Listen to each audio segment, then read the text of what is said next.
Painting the Town, An Adventure in France. When Mickey and Goofy decided they wanted to learn to paint, they flew straight to the center of great art, Paris, France. As they stepped off the plane, Mickey sighed. I can hardly believe we're in Paris. Soon we'll be seeing the sights that inspired great painters like Degas, Renoir, and Matisse. Gosh, Mickey, do you think we'll ever be as good as they were? Goofy asked. We can try, Mickey answered with a smile. The next morning, Mickey and Goofy visited the famous Louvre Museum. I've never seen so many great paintings in the same place, Mickey whispered. Look, there's a Degas painting of ballerinas. Mickey read from the guidebook. Degas used to go backstage at the ballet to paint the performers behind the scenes. He paused. Goofy, are you listening? Goofy wasn't listening. He was lost in a dream. He imagined himself as the great Goofy, whose paintings were exhibited and admired at the Louvre. Come on, Mickey, Goofy said with excitement. Let's get started. Mickey agreed happily. After they left the museum, Goofy stopped at a clothing store. What are you doing? Mickey asked. You'll see, said Goofy. When Goofy came out, he was wearing a new smock, beret, and tie. Wow, Goofy, Mickey said. At least you look like a great artist. That's the idea, Mick, said Goofy. Come on, let's go to the ballet. I want to paint a ballerina just like Degas did. Mickey and Goofy arrived in time for the ballet's dress rehearsal. Goofy set up his easel backstage. He could hear the sounds of the orchestra tuning up. It was almost time for the ballet to begin. Excited dancers added the finishing touches to their makeup and adjusted their satin toe shoes. Goofy couldn't wait to start painting, but the cap of the paint tube wouldn't budge. Goofy struggled mightily. Finally, the cap popped off and paint squirted all over a ballerina. Goofy felt terrible, but the rehearsal went on. Goofy tried to wipe the paint off the dancer, but the more he wiped, the more it spread, and it was hard to keep up with her as she leaped about the stage. Gosh, being an artist isn't as easy as it looks, Goofy said later, sighing. I think I know what the problem is, Mickey said. We shouldn't try to paint like Degas. We have to figure out what is the best thing for us to paint. I don't think ballet is the right subject for us. Goofy, let's find our way back to the hotel and think about it. The next day, Mickey and Goofy set out to see the Eiffel Tower. There, they met a young Parisian boy named Jacques who was admiring the tower, too. Mickey and Goofy introduced themselves and told Jacques how they had come to Paris to be painters. I want to be an architect, Jacques said. Someday, when I grow up, I will design a building as magnificent as this. And just as they named the tower after its designer, Alexander Eiffel, they will name my building after me, he told them. Mickey and Goofy looked at each other, and they said, Let's paint the Eiffel Tower. What a wonderful idea. May I watch? Jacques asked. Sure, they told him as they set up their easels and paints. Mickey and Goofy painted and painted. Before long, the two painters declared they were finished. But, Amos, Jacques began.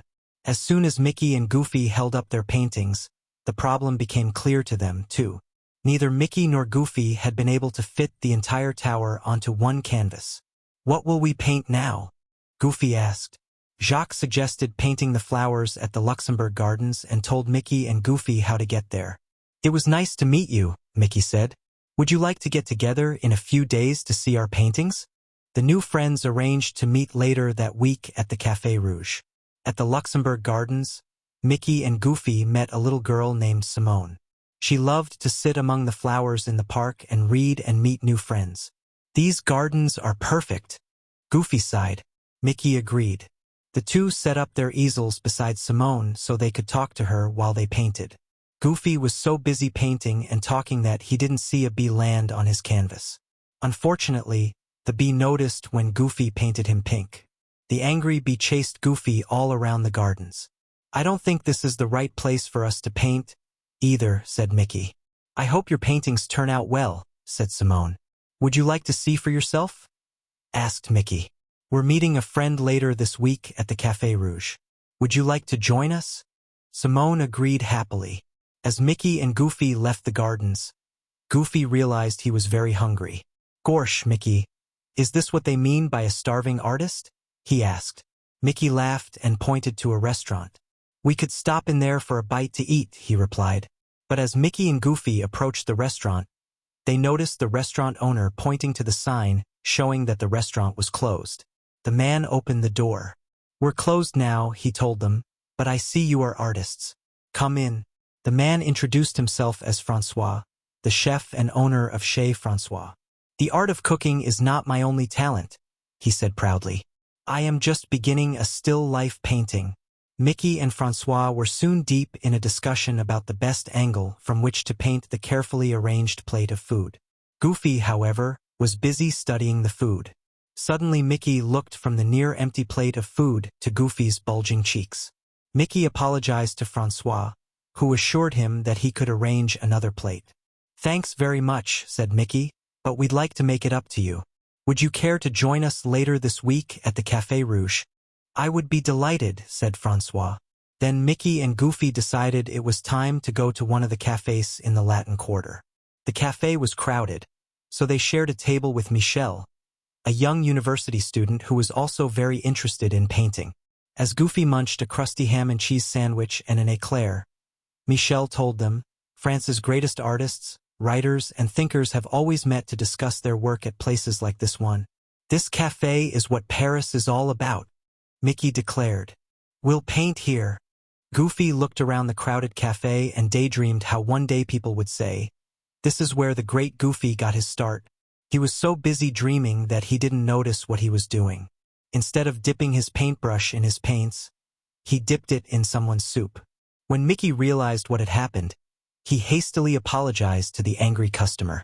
Then he hurried Goofy out of the cafe, but not before inviting Michel to join them and their other new friends later that week. Mickey and Goofy wandered through Paris until they came to the bank of the River Seine. There, they saw many artists painting the pretty reflections of the sky on the water. Mickey made friends with a young artist named Monique while Goofy struggled to open his easel. Isn't this beautiful? Monique sighed. Mickey had to agree it was a lovely sight and the perfect picture to paint of Paris. Mickey turned to ask Goofy what he thought of the view. In his struggle to open the easel, Goofy flew backward against the artist behind him, who fell back against the artist behind him. Paint from their palettes turned the river into a rainbow of color. Monique helped Mickey and Goofy clean up the mess. We should probably get back to the hotel now. Anyway, Mickey said to Monique, but we did enjoy meeting you. Would you care to join us later this week at the Café Rouge? Monique was pleased to accept. She wrote down the address of the cafe and bid Mickey and Goofy farewell.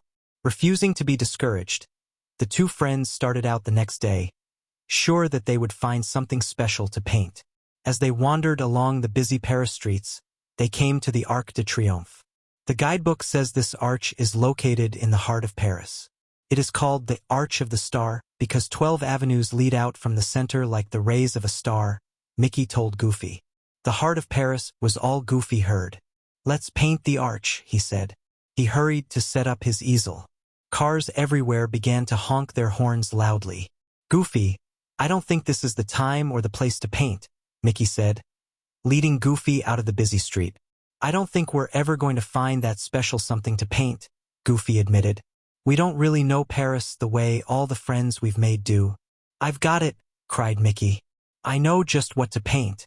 Then he told Goofy his plan, and the two went off to paint what was special to them about Paris.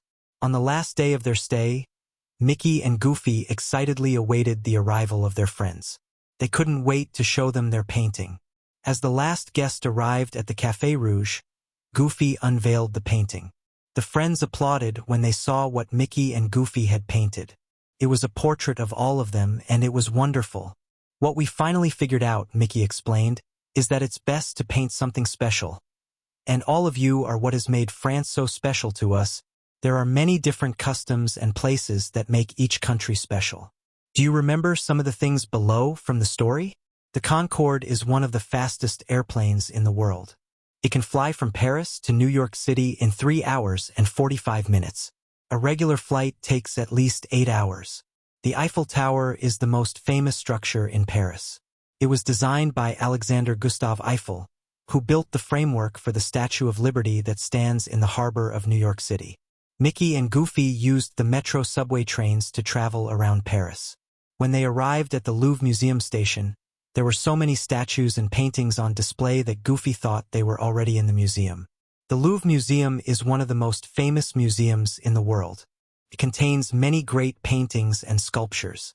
Before it became a museum, it was used as a fort to guard against invaders of the city. The French are known for their wonderful pastries, such as éclairs, Napoleons, and fruit tarts. Most people don't have as much trouble as Goofy does eating their éclairs, which are chocolate-topped sweet pastries filled with lots of cream. The Seine River divides Paris neatly into two parts called the left bank and the right bank. Many people like to take boat rides down the Seine. Many of the same kinds of lovely flowers that grow in the Luxembourg Gardens in Paris are grown in the southern part of France. The flowers are used to make women's perfumes. Au revoir means goodbye in French. The end.